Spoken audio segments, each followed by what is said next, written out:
Bonsoir les amis, merci d'avoir choisi WEO. J'espère que vous allez bien. Nous sommes en direct, 18h45 et 40 secondes. Merci de nous retrouver comme tous les soirs d'ailleurs entre 18h45 et 19h30 pour la Grand Place, puisqu'en 3 quarts d'heure, on va faire le tour de notre région. On va aussi s'intéresser à la peinture, puisqu'on va accueillir un artiste qui vient nous rejoindre. C'est Fred Depiane. Il devrait arriver d'un instant à l'autre. Fred est un artiste peintre. Ça sonne. C'est puissant. On risque pas de le rater, l'invité. Fred est avec nous. Bonjour Fred, comment ça va? Bienvenue chez nous et bienvenue dans l'estaminet de la Grand Place.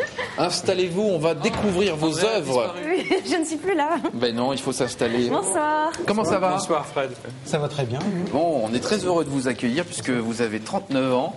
Vous êtes installé à Lille en tant qu'artiste peintre. C'est une vraie passion parce qu'avant vous faisiez ça en plus de votre métier. Oui, tout à fait. Je faisais ça après mon travail avant et j'ai eu l'opportunité de faire le pas et depuis 4 ans et demi maintenant, je fais plus que ça. Alors, on va découvrir tout de suite votre peinture en images parce que ce qui vous intéresse, c'est finalement la ville et principalement Lille, tiens d'ailleurs.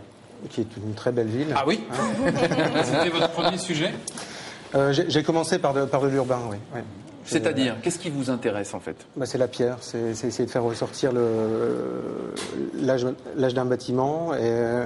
Donc vous allez chercher un détail, là par exemple, on voit la cloche, la célèbre cloche. Donc je me suis amusé pendant un moment à lever un peu la tête, et il y a tellement de belles choses dans l'île. Donc il y avait par exemple la rue des Chabossus où on voyait l'enseigne, toutes des choses qu'on remarque pas au premier coup d'œil et que j'ai essayé d'extraire. Parce que vous n'allez pas directement sur des capitales type Paris, New York, vous faites aussi des villes plus provinciales telles que Lille. Qu'est-ce que vous voulez dire? Il dit, on remarque je mets en avant des choses qu'on ne remarque pas forcément. Dans le quotidien, chez nous. Mais si, ça vous intéresse aussi, puisque vous allez à New York, ça vous inspire? J'y suis pas allé, mais oui, je travaille. J'ai fait. Là, je suis par exemple en train de faire une série sur les différents pays du monde, en essayant de les représenter par le véhicule qui les marque. Par le véhicule. Voilà. Donc ça me permet de me balader un peu. Donc parmi ça, oui, j'ai fait effectivement New York avec le taxi jaune et puis. Alors ce qui vous intéresse, c'est Cuba, ça alors? Voilà, Cuba, il y a l'Italie. Ça c'est la Fiat 500. Cuba encore. Moi j'aime beaucoup votre technique et la couleur. C'est très cab anglais. Voilà, il y a beaucoup de couleurs en fait. Vous n'avez pas été forcément partout, mais. Non. C'est la nouvelle série qui démarre, donc on va. Il y en a encore à venir. Quoi. Il y a beaucoup de couleurs dans votre travail. Oui, j'ai horreur de. Enfin, je sais pas que j'ai horreur, mais j'adore la couleur, on va dire. Faut que ça brille. C'est pas forcément le cas dans les villes. Enfin, c'est pas forcément très coloré malgré tout les villes. Non, mais j'essaye d'épurer un peu et puis de mettre un peu de couleur. Ouais, comment vous travaillez? Vous prenez des photos?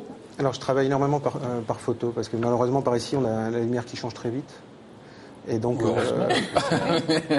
malheureusement ou heureusement, et donc j'ai toujours mon appareil photo sur moi. Je fais des clichés.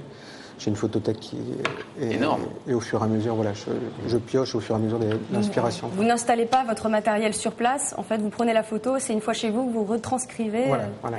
Je rentre à l'atelier et puis je travaille des points photos. Finalement, ce qui est intéressant, c'est ça aussi, c'est rejeter un œil un petit peu différent sur notre quotidien.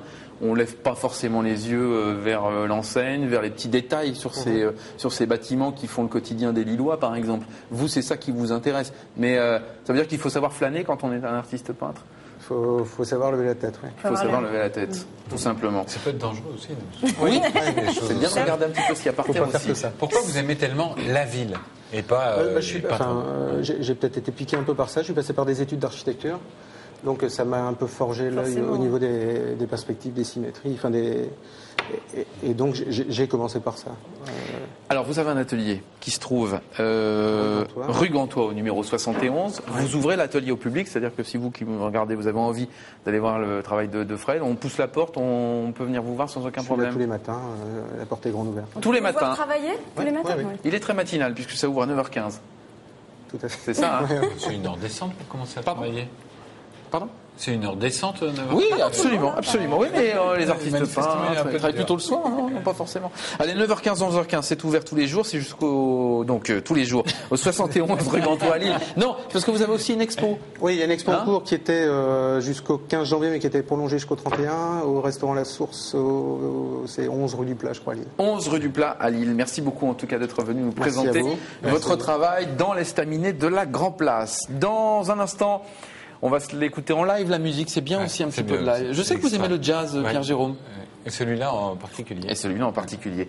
Live jazz en live, mais d'abord quelques idées pour sortir avec l'agenda de Nicolas.